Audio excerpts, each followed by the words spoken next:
Bienvenue sur Africa 24 dans cette nouvelle édition du Non-Stop Info. Voici les titres de l'actualité. En Guinée-Bissau, le nouveau Premier ministre Bassirou Dia a formé une nouvelle équipe lundi. Elle a été investie dans la foulée. Nous verrons les défis majeurs qui attendent l'exécutif bissau-guinéen. Le débat sur la commercialisation des OGM agite le Kenya. Le pays va lever d'ici 2 mois l'interdiction d'importer des cultures génétiquement modifiées. Certains agriculteurs estiment que les risques n'ont pas été suffisamment mesurés. Chant, danse et jeux réunis au sein d'une seule et même discipline sportive. Au Congo, cette pratique, c'est le Zango que nous découvrirons ensemble dans ce journal.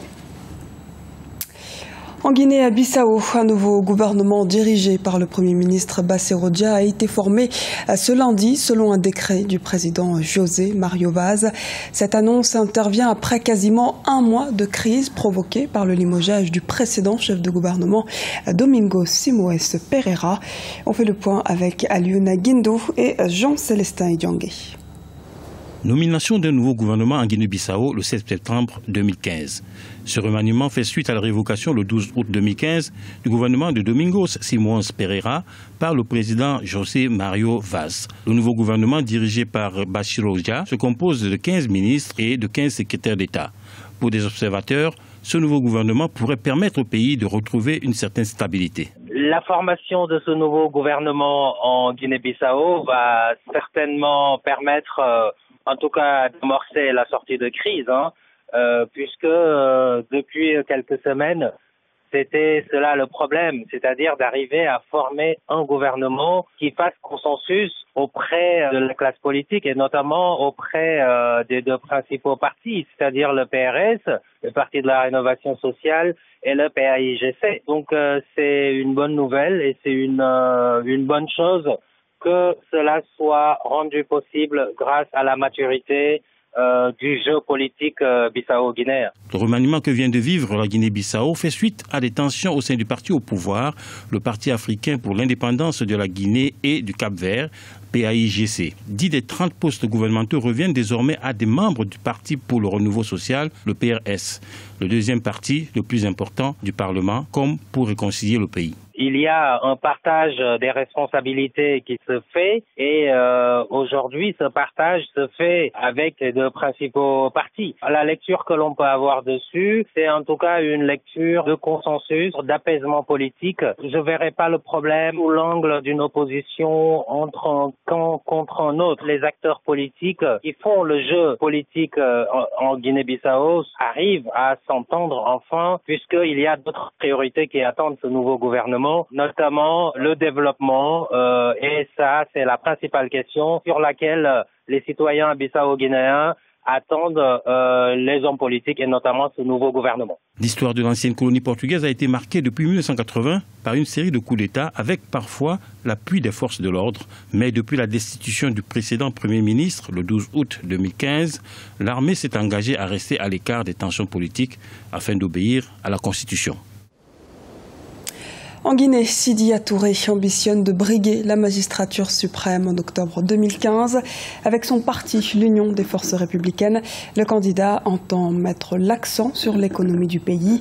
D'autres chantiers sont également prévus et nous sont déclinés par Emmanuel Milimono. C'est l'un des premiers acteurs politiques à faire acte de candidature à l'élection présidentielle du 11 octobre 2015 en Guinée.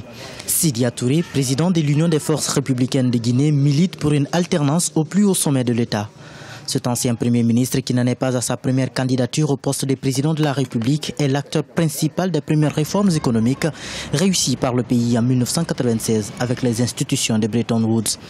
Sa vision est de réaliser jusqu'au bout les transformations économiques à même de permettre à la Guinée de lutter efficacement contre la pauvreté.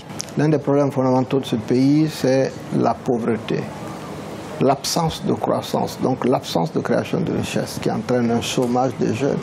Il faut à la tête de l'État non seulement quelqu'un qui a une vision sur toutes ces questions-là, mais qui a aussi l'expérience pour mettre les Guinéens au travail. Et sur ce plan-là, je pense que je suis un candidat qualifié de par mon expérience tant à l'extérieur qu'en Guinée. Arrivé troisième à l'élection présidentielle de 2010, Sidya Touré garde confiance. Le président de l'Union des forces républicaines UFR entend mener jusqu'au bout les chantiers entamés en 1996 alors qu'il était encore Premier ministre. Après mon départ de la primature et réellement voyant la dégradation qui reprenait complètement le dessus par rapport à tout ce que nous avons mis en place comme programme de développement en Guinée, c'est-à-dire renouer avec les institutions de Bretton Woods, relancer l'investissement, renouer avec la croissance, une inflation de moins de 2%, remettre l'agriculture en marche, notamment dans le secteur cotonnier où on est passé de 6 000 tonnes à 40 000 tonnes en l'espace de 2 ans et demi, 3 ans. Quand je me suis aperçu que tout ceci était jeté à l'eau, notamment le programme d'électrification, je suis passé à l'opposition. Le scrutin présidentiel guinéen est prévu pour le 11 octobre 2015. 8 candidats sont en liste, dont le président de la République sortant, Alpha Condé, candidat à un second mandat. Dans l'actualité également au Sénégal, un atelier régional de renforcement des capacités des acteurs des politiques fiscales et des industries extractives s'ouvre ce mercredi à Dakar. Durant 3 jours, les hauts fonctionnaires du gouvernement seront formés sur les questions de fiscalité. L'idée est ici de stimuler le dialogue entre les parties prenantes de l'industrie extractive en Afrique. Au Kenya, la levée du moratoire sur l'importation des OGM cristallise l'actualité. Cette décision du gouvernement pourrait être appliquée avant la fin de l'année 2015.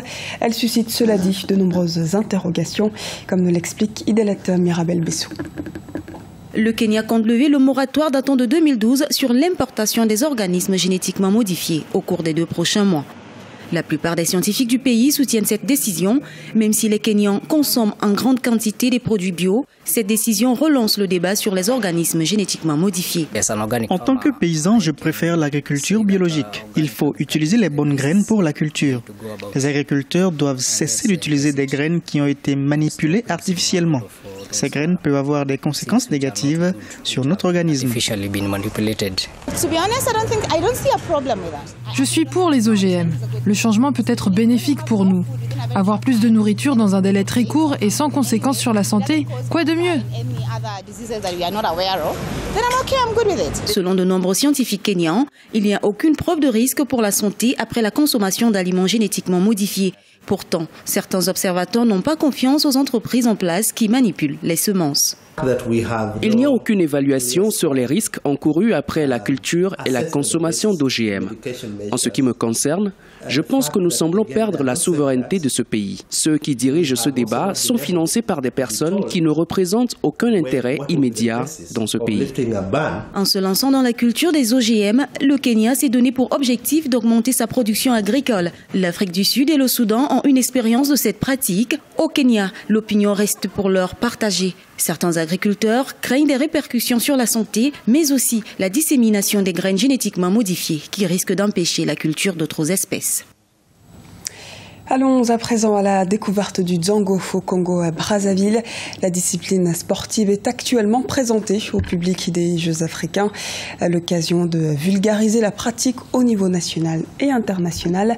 Reportage de l'un de nos envoyés spéciaux au Congo-Brazzaville, Elaj Ndiaye.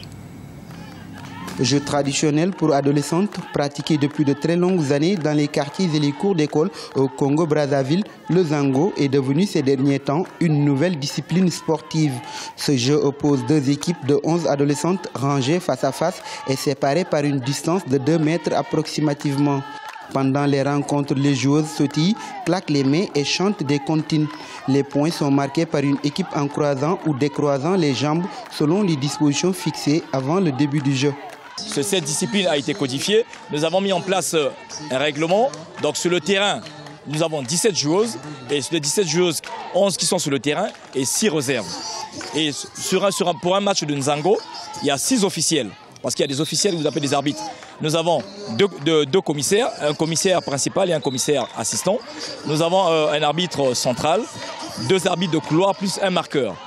Le Dzango fait désormais partie des disciplines sportives officielles au Congo, pratiquées par des femmes, des administrations publiques, privées et des associations qui se sont constituées en équipe.